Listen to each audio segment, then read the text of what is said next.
Hi guys, welcome back to my YouTube channel. And for today's video, it's the January 3, 2025.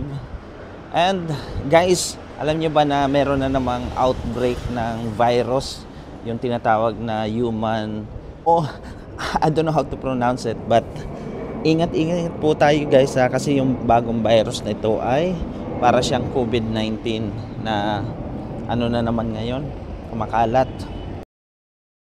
Nearly 5 years after the COVID-19 outbreak, China may now have a mystery virus on the prowl. According to reports, China has been battling an outbreak of human metapneumovirus, or HMPV. What is known about it? How dangerous is it? As per the information available so far, HMPV causes symptoms similar to influenza as well as COVID-19.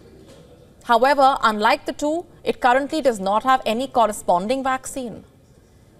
Yun na nga guys, I said na meron na ngang bagong virus na naman sa China. Ito yung metapneumovirus. Itong virus na ito na kumakalat na naman sa China. Sana hindi na mag-spread, no? At sana mabigyan nila ng cure yung virus na yan. Kasi magkakaroon na naman ng pandemic. Mahirap kasi magkakaroon naman ng mga lockdown and yung bakuna na naman. And yeah, isa pang balita. Sad na balita kasi nga yung dito sa Dubai ay magtataas na talaga ng mga rent ang mga dito, mga bahay. And sabi nga nung landlord namin na magtataas yung rent ng bahay namin by next month. Oh my God. Sabi ko ngayon pa nga lang nag-struggle na kami magbayad ng bahay tapos tataasan pa nila.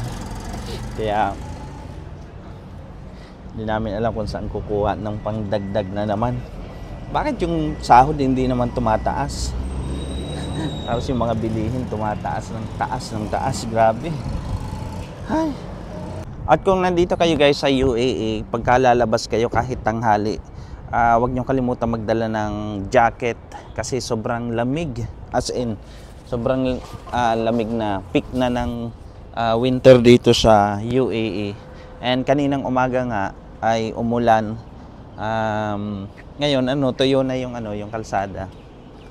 So yun guys, update lang. Sana yung na yan. Yung mga virus na yan kasi makaka-apekto talaga yan sa ating sa ating ekonomiya. So yun.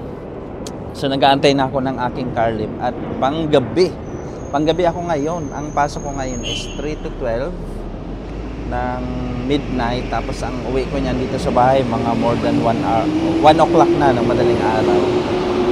So guys, shout out at maraming salamat doon sa mga nakakapanood ng ating vlog, ng ating video sa YouTube kasi nga yung mga previous video natin is hindi siya umaabot ng 100 yung views, pero ngayon umaabot na siya ng 100. I'm so grateful, I'm so happy na nandiyan kayo para suportahan ako kahit hindi tayo masyadong nakakapag video na maayos o nakakapaggawa ng vlog na maayos.